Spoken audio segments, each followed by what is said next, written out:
Accident நடக்குது sir.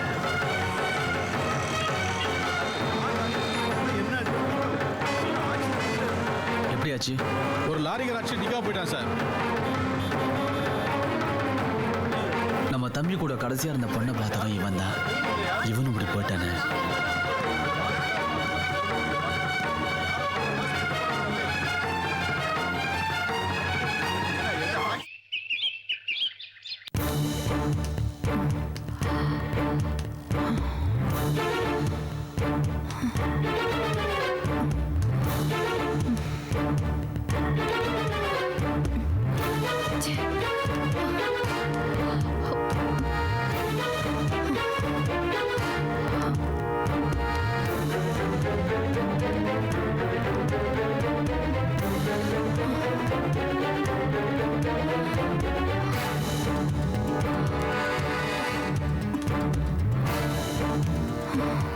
உயிர் எழுதின அவசரத்தை பார்த்தா இனிமே எந்திரிக்கவே மாட்டான்னு நினைச்சோம்.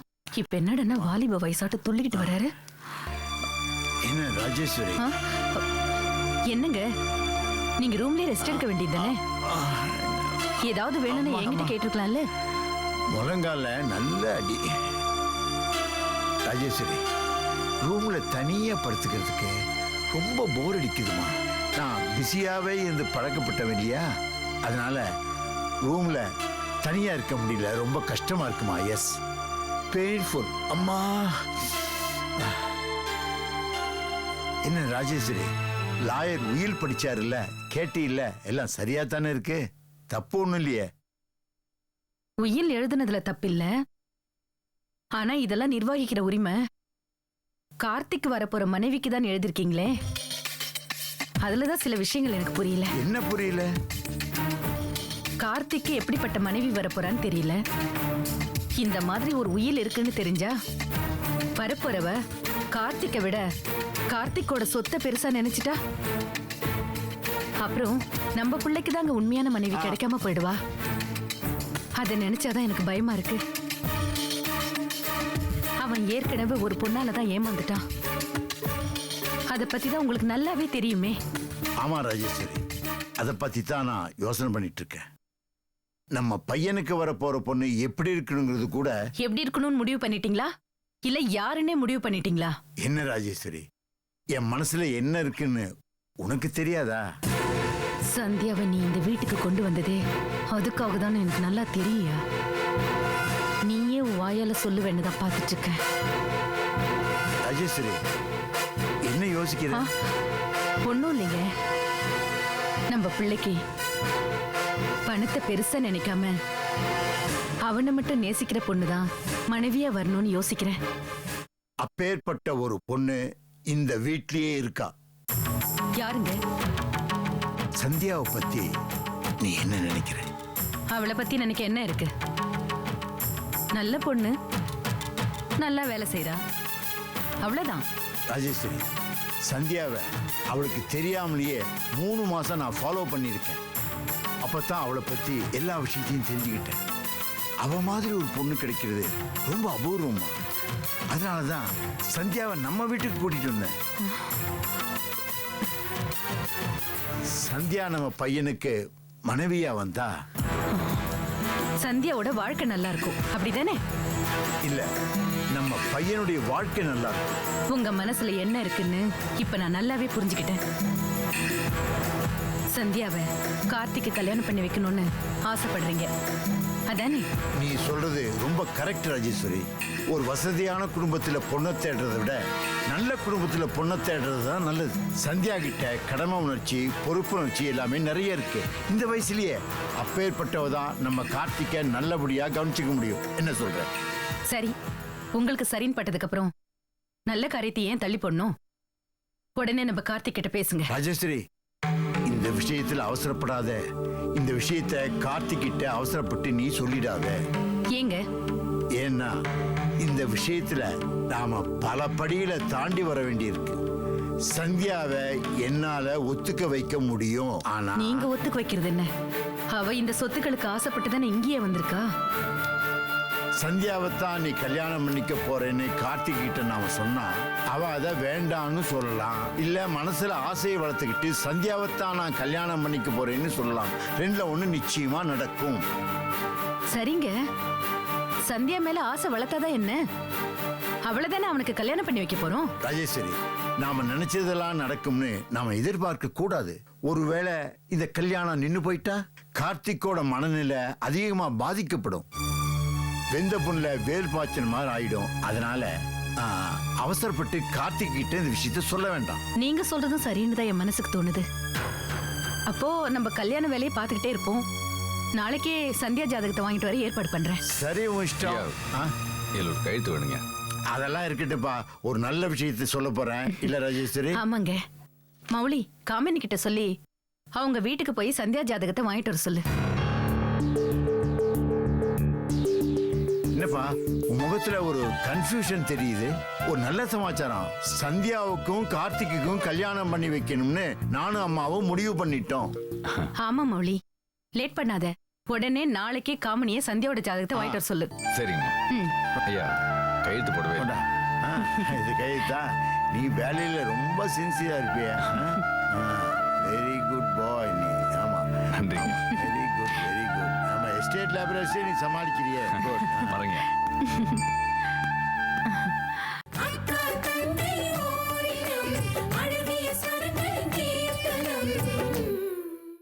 நீ இன்ஸ்டியூட்டுக்கு வந்தப்போ உன் மாமியார் வந்திருந்தாங்க. கல்யாணத்தை உடனே நடத்தணும்னு ஆசைப்படுறாங்கம்மா. அது எப்படிம்மா? சந்தியாக்கா வராம நாமளே எப்படி கல்யாணம்னால முடிவு பண்ண முடியும்? அதை தான் நானும் சொன்னேன். ஆனா கல்யாணத்தை உடனே முடிக்கணும்னு அவசரப்படுறாங்கம்மா. இல்லம்மா, சந்தியாக்கா வந்ததுக்கு அப்புறம் தான் என் கல்யாணம் நடக்கணும். நான் மனப்பொண்ணா நிற்கும் போது சந்தியாக்கா என் பக்கத்துலயே இருக்கணும். அது வரைக்கும் அவங்கள வெயிட் பண்ண சொல்லு. அதுதாம்மா எனக்கும் ஆசை. அன்னைக்கு சந்தியா பேசும்போது ஒரு வாரத்துல வந்துடுறேன்னு சொன்னா. அப்புறம் என்னம்மா, இன்னும் ஒரே வாரம் தானே இருக்கு. நாம வெயிட் பண்ணலாம். நாம வெயிட் பண்ணலாமா? ஆனா மாப்பிள்ளை வீட்டுக்காரங்க வெயிட் பண்ணுவாங்களா? சந்தியா வந்தது நான் அவகிட்ட சொல்லிக்கிறேன். நீ சரின்னு ஒரு வார்த்தை சொல்லுமா. அத வாங்க மாப்பிள்ள. நந்தினி, உனக்காக அந்த மோதிரம் வாங்கிட்டு வந்திருக்கேன். பிடிச்சிருக்கா பாரு. உங்க செலக்ஷன் நல்லா தான் இருக்கும். அம்மா, நீ முதல்ல பாரு. எதுக்கு மாப்பிள்ள இதெல்லாம்? என் வருங்கால மனைவிக்காக வாங்கிட்டு வந்திருக்கேன். இதுல என்ன தப்பு இருக்கு? தப்புன்னு சொல்லல. இதெல்லாம் கல்யாணத்துக்கு அப்புறம் வாங்கி கொடுங்க. உங்களுக்கு யார் வேண்டான்னு சொல்ல போறா? இல்லத்த, இன்னைக்கு எனக்கு பர்த்டே. அதான் நந்தினிக்கு ஏதாச்சும் சின்ன கிஃப்ட் கொடுக்கணும்னு ஆசைப்பட்டேன். Many more happy returns of the day. Thanks. Thanks Nandini. மாப்பிள்ள, உங்களுக்கு பிறந்த நாள்னு முன்னாடியே சொல்லியிருந்தா நாங்க ஸ்வீட் எல்லாம் செஞ்சு வச்சிருப்போம். அதனாலதான் சொல்லல. இருங்க மாப்பிள்ள, பாயசம் செஞ்சு கொண்டு வரேன். அதெல்லாம் ஒண்ணும் வேணாம். ஃபர்ஸ்ட் என்ன நீங்க ஆசீர்வாதம் பண்ணுங்க, அது போதும். என்ன 100 வயசு நல்லா இருக்கணும். தேங்க்ஸ். அத்தை இந்த கோயிலுக்கு போயிட்டு வர சொன்னாங்க. எனக்கு கோயிலுக்குலாம் போய் பழக்கம் இல்லை. நீங்க பர்மிஷன் கொடுத்தீங்கன்னா நந்தினி கூட்டிட்டு கோயிலுக்கு போயிட்டு வருவேன். பயப்படாதீங்க. பத்திரமா கூட்டிட்டு போயிட்டு பத்திரமா கொண்டு வந்து விட்டுறேன். நந்தினி, மாப்பிள்ள பிறந்த நாள் அதுவுமா உன்னை கோயிலுக்கு கூட்டு போகணும்னு ஆசைப்படுறாரு. கூட போயிட்டு வா. நந்தினி, அந்த மோதிரத்தை போட்டுக்கோ. இல்ல, முதல்ல எனக்கு gift வாங்கி தரீங்க, கோயிலையும் வந்து கொடுங்க. வரோம். வரேம்மா. மாப்பிள்ள, மத்தியானம் சாப்பாடு இங்கதான் சாப்பிடணும். வடை பாயசத்தோட எல்லாம் ரெடி பண்ணி வைக்கிறேன். சரிங்க. சரி, வரேன்.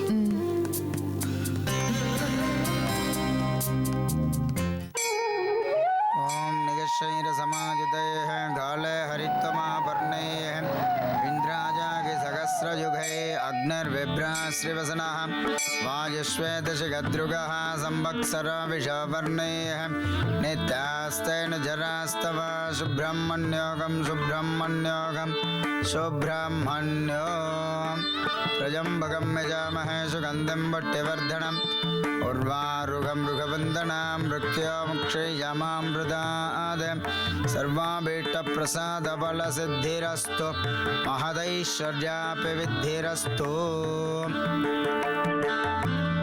சத்த இருங்க, சுவாமி கிட்ட இருந்து மோதிரத்தை எடுத்து தரேன்.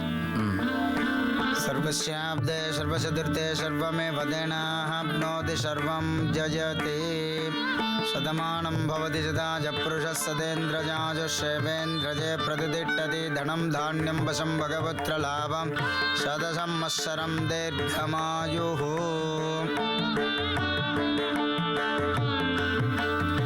நந்தினி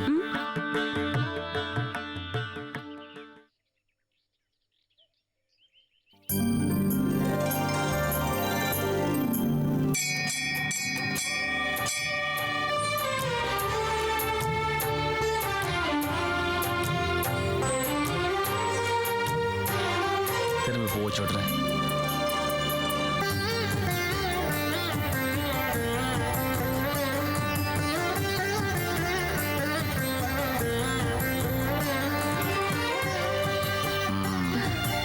தேங்க்ஸ். கை நீட்டு.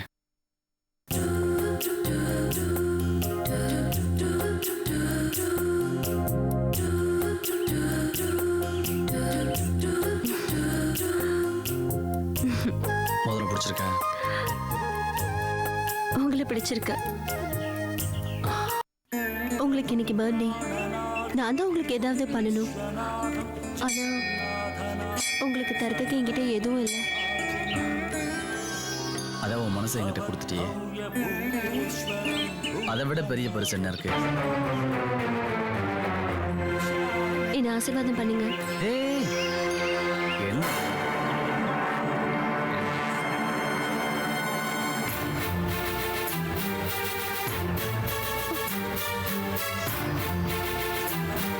ஏங்க உங்களதான்.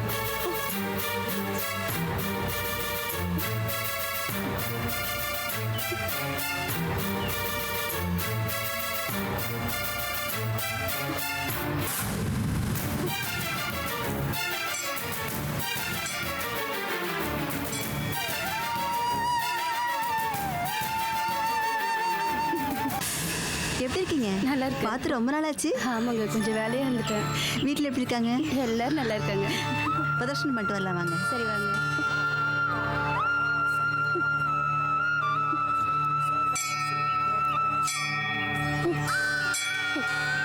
நந்தினி, என்னாச்சு? நான் உங்க மேல உயிரையே வச்சிருக்கேன். எந்த சூழ்நிலையிலையும் என்னை கைவிட்ட மாட்டீங்களே. உனக்கு என்ன பைத்தியமா? உங்களை புருஷனை அடையிற தகுதி எனக்கு இருக்கான்னு தெரியல. நீ மனைவியா வர்றதுக்கு நான் தான் கொடுத்து வச்சிருக்கணும். வாழ்க்கையில் நம்ம எப்பவும் தெரியவே மாட்டோம். வா.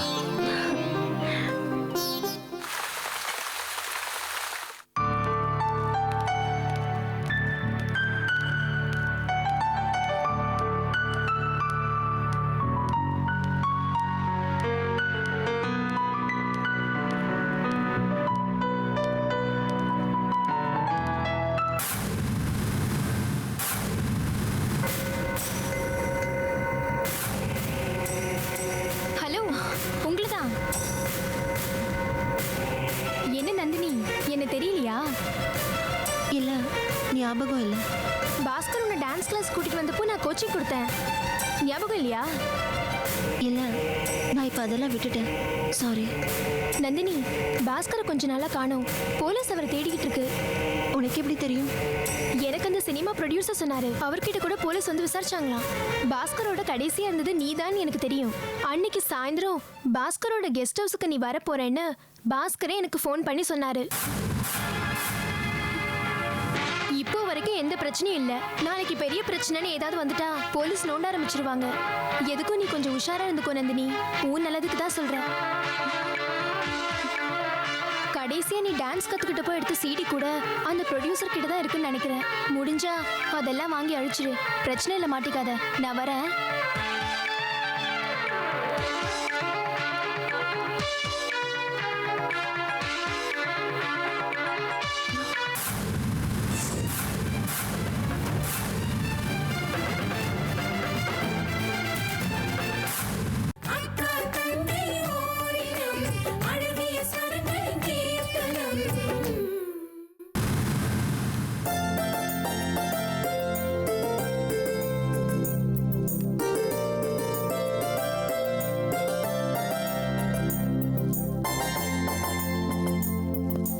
வாங்க சார். ஏற்கனவே நைட்டு 12 மணிக்கு வந்துட்டு இருப்பீங்க. இப்போ ஜிஎம் வேற ஆயிட்டீங்க. இனிமே டைம் எல்லாம் சொல்ல முடியாதா? ஆமா, இன்னைக்கு என்னாச்சு? இருட்டுறதுக்கு முன்னாடியே வந்துட்டீங்க. எல்லாம் ஒரு நல்ல விஷயமா தான். நீ நாளைக்கே போய் சந்தியாவோட ஜாதகத்தை வாங்கிட்டு வந்துரு. சந்தியா ஜாதகமா? உங்களுக்கு எதுக்கு? எனக்கு இல்ல, அம்மா கேட்டாங்க. ஐயாவும் அம்மாவும் சின்ன ஒரு கல்யாணம் பண்ணிக்கிறதா முடிவு பண்ணிட்டாங்க. அதான் சந்தியாவோட ஜாதகத்தை வாங்கிட்டு சொன்னாங்க. எங்க வீட்டுக்கு வந்து எங்க விருப்பத்தை தெரிஞ்சுக்காம அவங்க பாட்டுக்கு சந்தியா ஜாதகத்தை கேட்டா என்ன அர்த்தம்? இதுல என்ன இருக்கு? சந்தியாவை பத்தி நல்லா தெரியுன்றனால கேட்டிருப்பாங்க. இதுல தப்பு ஒண்ணும் இல்லையே. சந்தியா ஒண்ணு அனாதை இல்லைங்க. அவ கல்யாண விஷயத்தை முடிவு பண்ண அம்மா இருக்காங்க, அப்பா இருக்காங்க, ஏன் நான் கூட இருக்கேன். முதல்ல ஜாதகத்தை பார்க்கலாம், அப்புறம் முறைப்படி போய் பொண்ணு கேட்கலாம் நினைச்சிருப்பாங்க. இல்லங்க, அவங்களுக்கு அந்த எண்ணமே இல்ல. நம்ம கிட்ட பணம் இருக்கு, வசதி இருக்கு, ஆனா சந்தியா ஒண்ணுமே இல்லாதவ இல்ல. நம்ம போய் கேட்டா பல்ல இழிச்சுக்கிட்டு உடனே பொண்ணை கூட்டிட்டு போங்கன்னு சொல்லிடுவாங்கன்னு அவங்க நினைக்கிறாங்க. பணத்திமிரு பிடிச்சவங்க அப்படிதான் நடந்துக்குவாங்க. அவங்களுக்கு மத்தவங்களோட உணர்வுகளை பத்தி கவலையே இல்லைங்க. காமினி இரு, சும்மா டென்ஷன் ஆகாத. சந்தியாவுக்கு ஏதோ நல்ல இடம் வந்திருக்கு, அதனால சந்தோஷப்படுறத விட்டுட்டு எதுக்காக கோவப்படுற? இடம் பெரிய இடம் தான், ஆனா மாப்பிள்ள பைத்தியமாச்சே. அந்த பைத்தியத்தை கட்டிக்கிட்டு என் தங்கச்சி வாழ்க்கை முழுக்க நிம்மதி இல்லாம இருக்கணுமா? இதுக்கு நான் ஒத்துக்க மாட்டேன். சின்னவர் ஒன்றும் பைத்தியம் இல்லை காமினி, அவர் நல்லா தான் இருக்காரு. ஒரு பொண்ணால பாதிக்கப்பட்டு மென்டலி டிஸ்டர்ப் ஆயிட்டாரு. டாக்டர் கிட்ட போய் பார்த்தப்போ அவருக்கு ஒரு கல்யாணம் ஆனா எல்லாமே சரியாயிருன்னு சொன்னாரு. சந்தியா வந்ததுக்கப்புறம் சின்னவர்கிட்ட நல்ல இம்ப்ரூவ்மெண்ட் தெரியுது. அவளே மனைவி ஆயிட்டா சின்னவர் நல்லாவே குணமாயிடுவாரே. அப்படி குணமாகலைன்னா சொல்லுங்க. பிசினஸ் விஷயத்துல ரிஸ்க் எடுக்கலாம், கல்யாண விஷயத்துல ரிஸ்க் எடுக்கலாமா? நான் தான் உங்களை மாதிரி ஒரு அடிமையை கட்டிக்கிட்டேன்.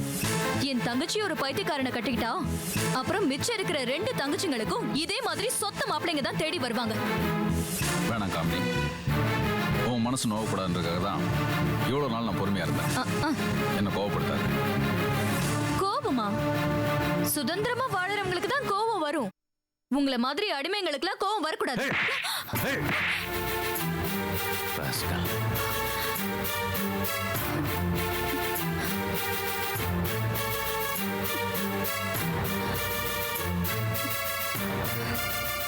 என்னையே கை நீட்டி அடிக்கிற அளவுக்கு துணிஞ்சிட்டீங்கல்ல.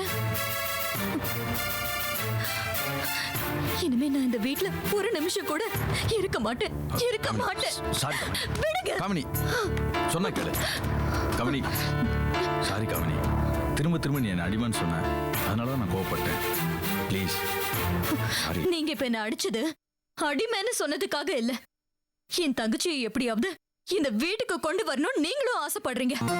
ஒரு பைத்தியக்காரனுக்கு என் தங்கச்சியை கட்டி வச்சு நீங்க நல்ல பேர் வாங்கணும்னு நினைக்கிறீங்க, அப்படிதானே?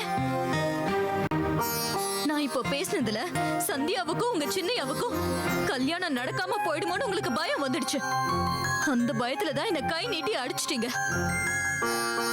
இப்ப சொல்றேன், என்ன கொலையே பண்ணாலும் இந்த கல்யாணம் மட்டும் நடக்காது. நான் நடக்கவும் விட மாட்டேன். காமினி நில்லு ப்ளீஸ், நான் சொல்றது கேளு. இப்போ நீ உங்க அம்மா வீட்டுக்கு போக வேணாம். எதுவாக இருந்தாலும் நமக்குள்ள பேசி தீர்த்துக்கலாம் ப்ளீஸ். பயப்படாதீங்க, நான் என் அம்மா வீட்டுக்கு கூட போகல. சந்தியா ஜாதகத்தை வாங்கிட்டு வர சொல்லி உங்களை ஏவிருக்காங்கல்ல, அவங்கள போய் கேட்டுட்டு வரேன். காமினி காமினி வேணாம், நீ போனா பெரிய பிரச்சனை ஆயிடும். சொன்னா கேளு. நீங்க தான் அவங்களுக்கு பயப்படணும், நான் பயப்பட வேண்டிய அவசியம் இல்லைங்க. இது என் தங்கச்சியோட வாழ்க்கை பிரச்சனை, இத நான் விட மாட்டேன். காமினி ப்ளீஸ், சொன்னா கேளு. விடுங்க.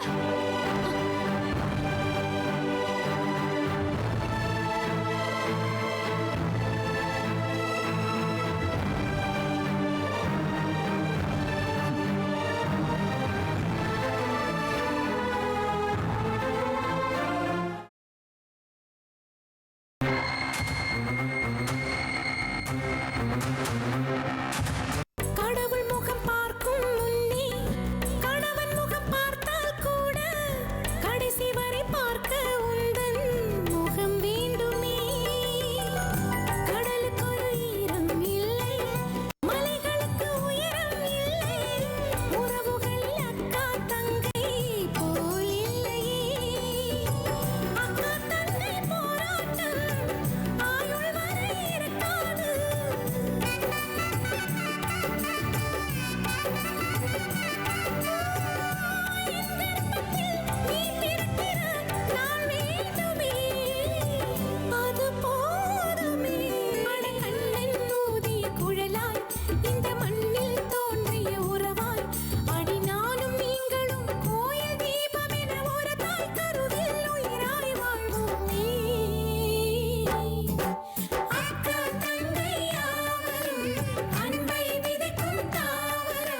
ஆக